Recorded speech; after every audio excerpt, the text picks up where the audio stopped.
Nous prions. Dieu, je te remercie de me sauver et de me donner l'occasion de partager l'évangile. Permets-moi de repartager avec une attitude d'amour. Veuillez me renseigner avec le Saint-Esprit et aussi permets-moi de le partager pas par la connaissance, mais par la grâce de la croix.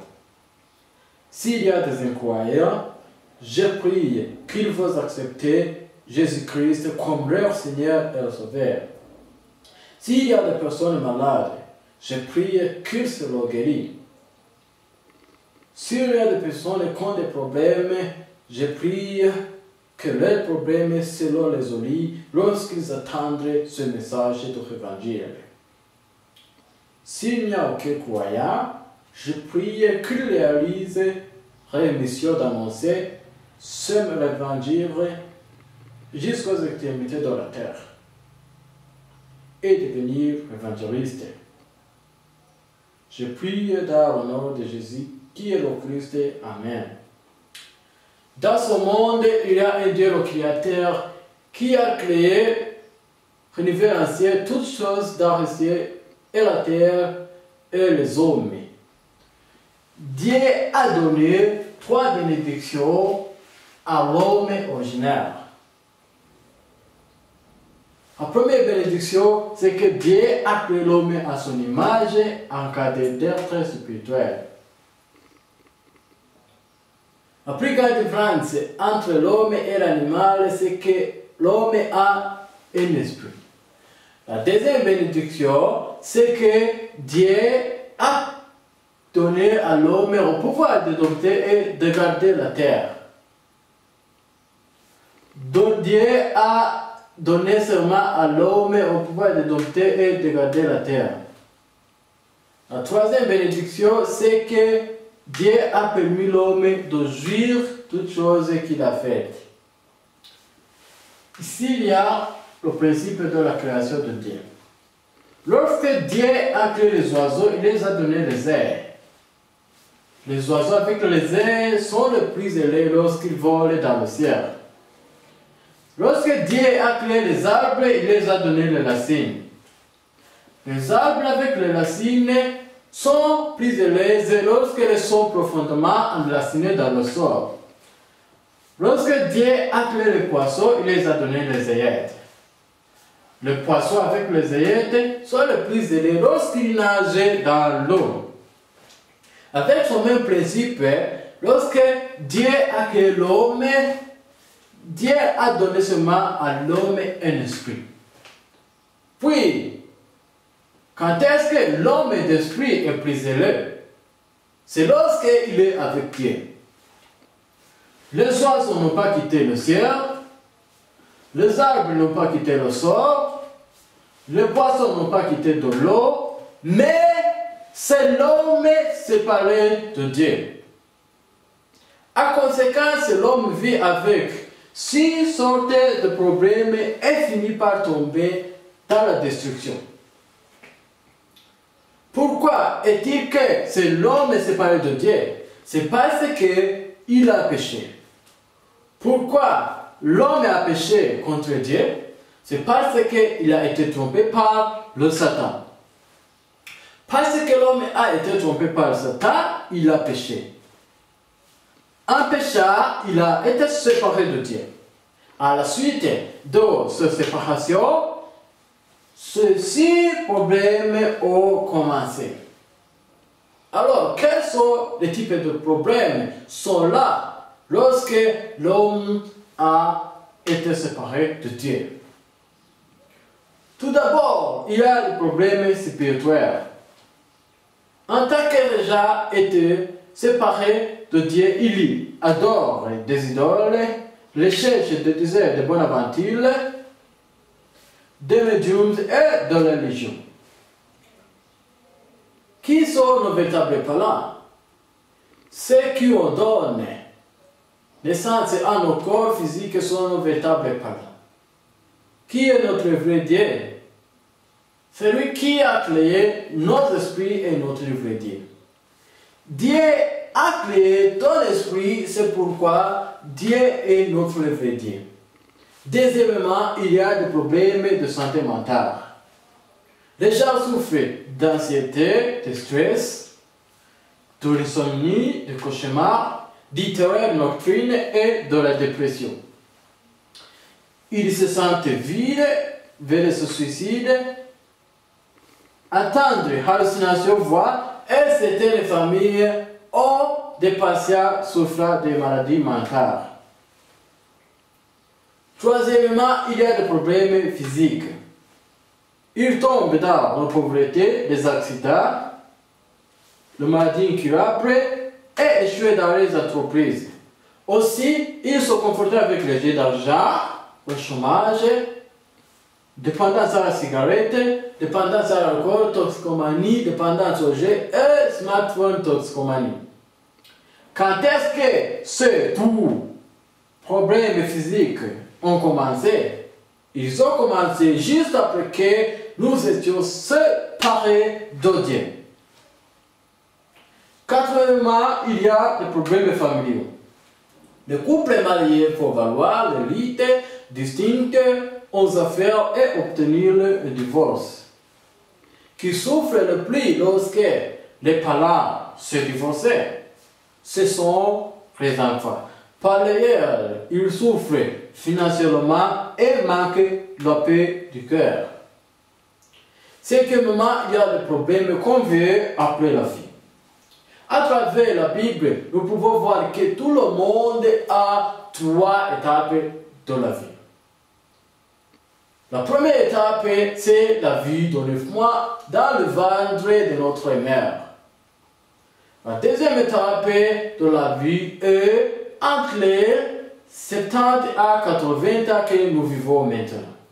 La troisième étape, c'est le monde éternel après la mort. Dans la deuxième étape, si nous pouvons se rencontrer Dieu qui a créé nos esprits, nous irons au ciel. Mais si nous nous rencontrons des faux dieux ou adorons des idoles, nous avons aucun autre choix que d'aller en enfer. Sixièmement, il y a des problèmes d'héritage. Si tu adores des idoles, ce n'est pas toi seulement, mais c'est aussi ta troisième et quatrième génération qui recevront des malédictions. Ces 6 problèmes ont commencé après que nous étions séparés de Dieu, après que nous avons commis le péché et après que nous avons été trompés par le Satan. Donc, si nous ne pouvons pas résoudre ces 3 problèmes fondamentaux, nous ne pouvons pas résoudre nos problèmes individuels et de malédiction dans la famille. Mais, est-ce que les gens savaient que ces 6 problèmes proviennent de ces 3 problèmes fondamentaux? Savent-ils ou pas? Non, ils ne savent pas. C'est pourquoi les gens essayent de résoudre ces problèmes en utilisant la science, la religion, la philosophie et en utilisant de bonnes œuvres. Toutefois, ces problèmes ne sont pas résolus, mais ils deviendront plus purs. C'est parce que ces 6 problèmes ont commencé après que nous étions séparés de Dieu, ont péché et après que nous avons été trompés par le Satan. Alors, puis-tu seul rencontrer Dieu sur ton propre? Non. Puis-tu seul avec des péchés que tu as commis? Non. Sur ton propre? Non. Puis-tu gagner le prix de Satan sur ton propre? Non. Mais il y a le plus joyeux journal dans le monde. Dieu savait que nous ne pouvons pas résoudre ces 3 problèmes fondamentaux. Dieu nous a donné façon de résoudre ces trois problèmes fondamentaux. Cette façon est le Christ. Le Christ est la seule façon de résoudre ces trois problèmes fondamentaux. Christ est la solution de tous les problèmes. Christ est un titre et il présente trois titres.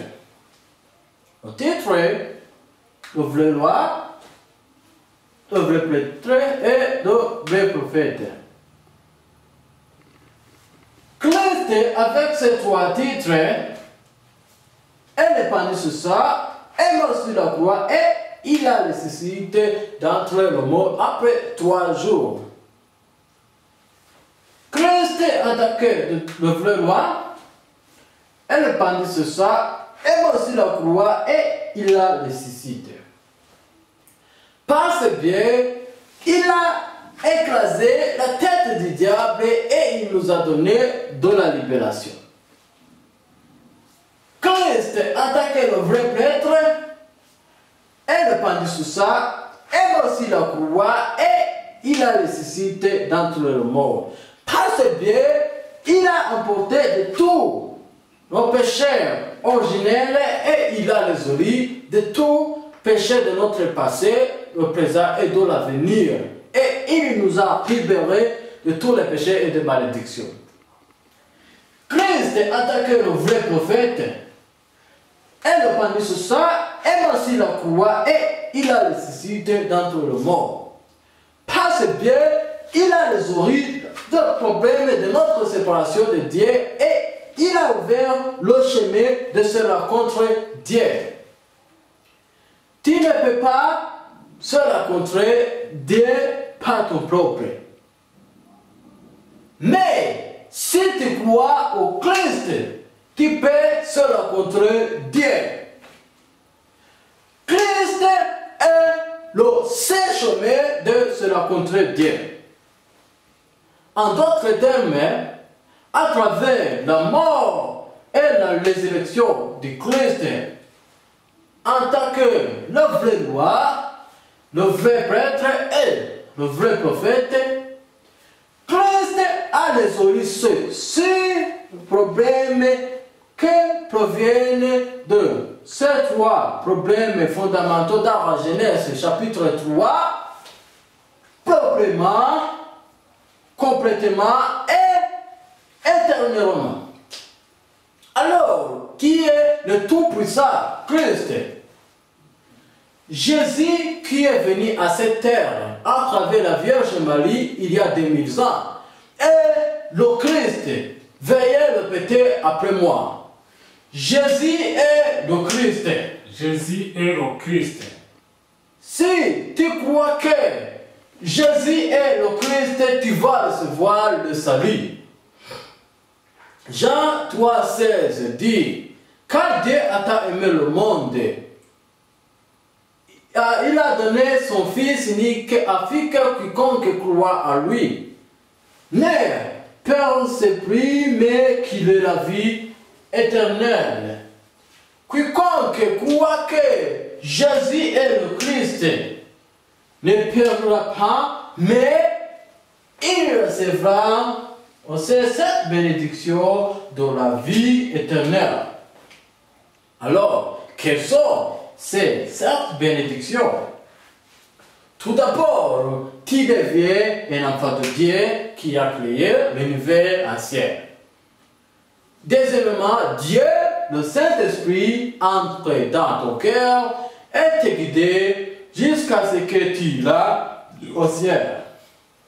Troisièmement, si tu pries dans le nom de Jésus-Christ, sûrement tu recevras des réponses. Quatrièmement, il envoie ses anges de te protéger 24 heures. Cinquièmement, si tu pries dans le nom de Jésus-Christ, Satan sera libre. Sixièmement, ton nom sera inscrit dans le livre du vie du ciel et tu seras un citoyen du ciel. Septièmement, il te donne la bénédiction d'annoncer l'évangile dans le monde entier. Dieu sincèrement veut toi de recevoir cette bénédiction. C'est pourquoi il a envoyé son Sœur et Fils unique, Jésus, pour toi. Alors, veux-tu rester avec ceux-ci problèmes de la destruction ou veux-tu recevoir cette bénédiction de la vie éternelle? Cette bénédiction de la vie éternelle. Apocalypse 3:20 dit: je suis ici, je me tiens à la porte et je frappe. Si quelqu'un entend ma voix et ouvre la porte, j'entrerai chez lui, j'espérerai avec lui et lui avec moi. L'homme dit, car c'est incroyable du cœur qu'on parvient à la justice et c'est en confessant de la bouche qu'on parvient au salut. Si tu veux croire, veuillez le répéter après moi. Tout d'abord, crois dans ton cœur et répétez après moi comme je prie. Dieu, je crois que tu es le seul vrai Dieu. Dieu, je crois que tu es le seul vieux Dieu. Je me repens d'avoir vécu ma vie loin de toi. Je me repens d'avoir vécu ma vie loin de toi. De la façon que je voulais. De la façon que je voulais. Pardonne-moi. Pardonne-moi. Je crois que Christ est répandu ce sang. Je crois que Christ est répandu son sang. Et mort sur la croix. Est mort sur la croix. Par sa résurrection. Par sa résurrection. Il a écrasé la tête du diable. Il a écrasé la tête du diable. A pardonné tous mes péchés. A pardonné tous mes péchés. Et il a ouvert le chemin de se rencontrer Dieu. Il a ouvert le chemin de se rencontrer de Dieu. Je crois que c'est Jésus de Nazareth est le Christ. Je crois que sur Jésus de Nazareth est le Christ. J'ouvre la porte de mon cœur. J'ouvre la porte de mon cœur. Et accepte Jésus qui est le Christ comme le Seigneur de mon cœur. Et accepte Jésus qui est le Christ comme le Seigneur de mon cœur. Entre dans mon cœur. Entre dans mon cœur. Lève sur moi et me guide. Lève sur moi et me guide. J'accepte Jésus comme mon sauveur. J'accepte Jésus comme mon sauveur. Aussi, permis-moi d'annoncer cet évangile à les incroyables. Aussi, permis-moi d'annoncer cet évangile aux incroyants. Je prie dans le nom de Jésus qui est le Christ. Je prie dans le nom de Jésus qui est le Christ. Amen. Amen. Maintenant que tu vis cette vie, n'oublie jamais cette chose. Tout d'abord, tu es déjà devenu un enfant de Dieu. Deuxièmement, Jésus est entré dans ton cœur. Troisièmement, ton nom est inscrit dans le livre de vie du ciel et tu es un citoyen du ciel. Quatrièmement, à partir d'aujourd'hui, étudier et travailler dur pour se partager cet évangile dans le monde entier. Dieu va sans aucun doute te blesser. C'est que laisser réviser ton état spirituel. Qui l'enfant est-il? Enfant de Dieu. Où est Jésus? Dans mon cœur. Où est-ce que ton esprit sera allé lorsque tu quittais le monde? Au ciel. Pourquoi est-ce que tu étudiais? Pour prêcher l'évangile. Pourquoi est-ce que tu travaillais? Pour prêcher l'évangile. Cinquièmement, Dieu a dit, à partir du lundi au samedi, étudie et travaille dire, mais au dimanche, reste et va à l'église de se faire culte. Sixièmement, étudier de la Bible une fois par la semaine. Est-ce que veux-tu étudier dans la Bible? Oui. À partir du lundi au samedi, quel est le jour que tu préfères de plus? Lundi. Quelle est l'heure que tu préfères de plus? À 5 heures. Est-ce que puis-je te visiter avec quelqu'un au lundi à 5 heures pour se partager ton évangile? Oui. Septièmement, écoute cette bonne nouvelle cette fois et choisis au moins 5 personnes de se partager cette bonne nouvelle avec dans chaque année. C'est parce qu'il y a beaucoup de gens sans cette bonne nouvelle qui échouent, leur famille s'écroule et se suicident. Maintenant que tu es un enfant de Dieu, j'espère que tu auras une vie victorieuse comme tu pries et lis dans la Bible. Dieu t'aime.